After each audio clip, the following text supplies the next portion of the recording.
آپ نے بھی سوشل میڈیا کے ذریعے سنا ہوگا، الیکٹرانک میڈیا کے ذریعے سنا ہوگا، پچھلے ہفتے شمالی یورپ کے ایک چھوٹے سے ملک سویڈن میں ترکی کے سفارت خانے کے سامنے جب وہ احتجاج کر رہے تھے تو قرآن مجید کو جلایا گیا۔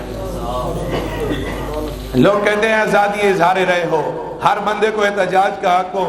دیکھیے احتجاج کا حق ہے، لیکن کسی کی دل آزاری آپ نہیں کر سکتے۔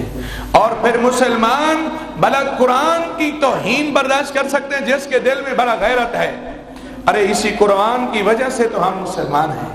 اللہ کے پیارے نبی علیہ السلام نے فرمایا نا تارکن فیکم الثقلین، اے لوگوں دو چیزیں چھوڑ کے جا رہا ہوں، اگر تم نے ان کو مضبوطی کے ساتھ پکڑ کے رکھا لن تضلوا بعدی، فرمایا تم میرے بعد کبھی گمراہ نہیں ہو سکتے۔ ان میں سے ایک قرآن مجید ہے۔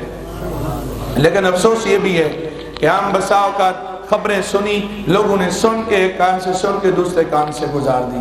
ایمان والے کے دل تو تڑپ اٹھے۔ یقیناً میں سمجھتا ہوں اگر آج وزٹ آپ کر کے دیکھ لیں، جائزہ لے کے دیکھیں، میں نہیں سمجھتا کہ کسی مسجد میں آج قرآن کی عظمت کے حوالے سے بات نہ ہو رہی ہو۔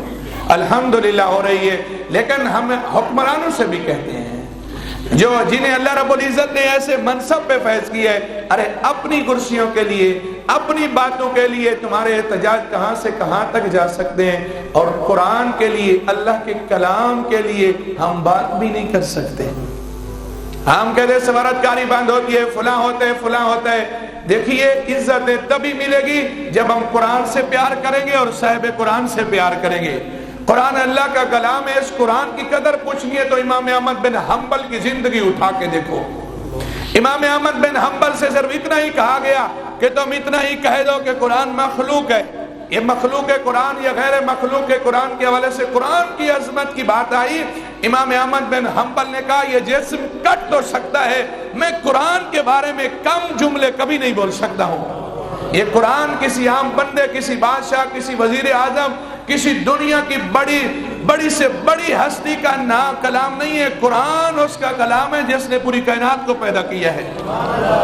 یقین جانیے، بہرحال ہم کم از کم قرآن کی عظمت بیان کر کے اس ذریعے سے تو کم از کم اللہ کی بارگاہ میں عرض کرتے ہیں کہ یا اللہ جتنی حد تک ہم سے ہو رہے ہم تیرے قرآن کی شان بیان کر رہے ہیں، لیکن پھر بھی ہمیں اللہ سے معافی مانگو کہ یا اللہ ہمارے اندر اتنی طاقت نہیں کہ جو لوگ قرآن کی اس قدر توہین کہ سر عام تم اس قرآن کو جلا دو۔ ارے مسلمان تو وہ ہیں، قرآن تو قرآن، قرآن کے وہ اوراق تو اوراق، قرآن کے ساتھ وہ لگنے والا کاغذ کا ایک ٹکڑا تو ٹکڑا، قرآن مجید جس کپڑے میں جس غلاف میں لپٹا ہوتا ہے، مسلمان تو اس غلاف کو بھی اپنی آنکھوں کو سرما سمجھتا ہے۔ بلکہ الحمدللہ ہم نے تو اپنے بزرگوں سے کو یہ بھی دیکھا ہے جس ریل پہ قرآن رکھا جائے وہ تو اس ریل کے اوپر سے بھی نہیں گزرتے ہیں۔ قرآن تو ایسی پیاری کتاب ہے، ایسی عظمت والی کتاب ہے۔ قرآن مجید کی میں نے ایک یہ تلاوت لکھی ہے، اللہ فرماتا ہے وَنُنَزِّلُ مِنَ الْقُرْآنِ مَا هُوَ شِفَاءٌ، فرمایا یہ جو ہم نے قرآن اتارا ہے یہ تو ہے ہی شفا ہی شفا، رحمت للمومنوں کے لیے ہے ہی رحمت ہی رحمت۔ آپ پڑھیے بابا فرید الدین گنج شکر رحمت اللہ علیہ کی زندگی اور ان کے پیارے اقوال پڑھیے، ان کے ملفوظات دیکھیے، ان سے پوچھئے قرآن کی کتنی شان ہے۔ ایک دفعہ سورۃ اخلاص جو پڑھ کے پھونکتے ہیں اللہ اس مٹی کے ڈھیلے کو سونے میں بدل دیتا ہے۔ قرآن کی قدر پوچھنی ہے تو پھر حضرت جنید بغدادی رحمت اللہ علیہ سے پوچھئے، حضور کے صحابہ سے پوچھئے، جب زہر ان کے سامنے لا کے رکھا جاتا ہے بس ایک دفعہ بسم اللہ شریف پڑھتے ہیں زہر کو کھا لیتے ہیں، ذرہ بھی نقصان نہیں ہوتا ہے۔ قرآن تو ایسی پیاری کتاب ہے۔ اللہ رب العزت نے قرآن مجید کے بارے میں ایک جگہ پہ نہیں کئی مقامات میں، بلکہ قرآن جو شروع ہوتا ہے وہ اسی لفظ سے ہی ہوتا ہے ذالک الکتاب لا ریب فیہ، اے لوگو یہ وہ کتاب ہے جس میں کوئی شک نہیں ہے۔ دیکھیے ہر عبادت کا اپنا لطف ہوتا ہے۔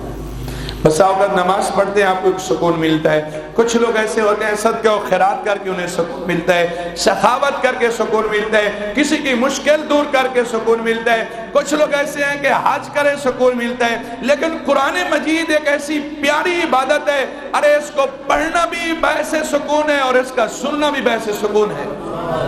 میری اور آپ کی کیا حیثیت ہے اور کیا مجال ہے، ہم تو ایک عام سے ادنا سے بندے کی قرآن مجید کی تلاوت جب نماز میں سنتے ہیں ہم کھلے نہیں سماتے، ہم ان کی خدمت کیا سے کیا نہیں کرتے، صرف قرآن کی وجہ سے۔ ذرا سنیے جن کے اوپر قرآن اترا ہے، جن کی زبان سے صحابہ نے قرآن سن کے اس کو جمع کیا ہے، اللہ کے پیارے نبی علیہ الصلوۃ والسلام خود حضرت ابی بن کعب اپنے صحابی سے کہتے ہیں، ابی بن کعب تم ذرا قرآن کی تلاوت کرو، میں اللہ کے نبی اس قرآن کو سنتا ہوں۔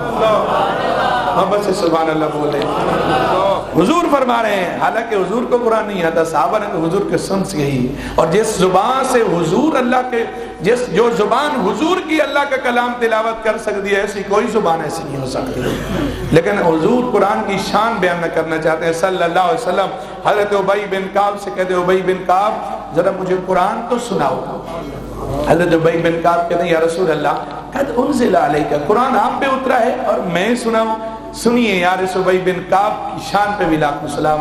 حضور فرماتے ہیں، ابی بن کعب اللہ نے تیرا نام لے کے کہا ہے کہ ابی بن کعب سے قرآن سنا۔ ذرا سوچ کی کتنی شان ہوگی کہ اللہ خود، حضرت ابی بن کعب رونے لگ جاتے ہیں خوشی، یا رسول اللہ اللہ نے میرا نام لیا ہے؟ فرماتے ہیں ہاں ہاں اللہ نے تیرا نام لیا ہے۔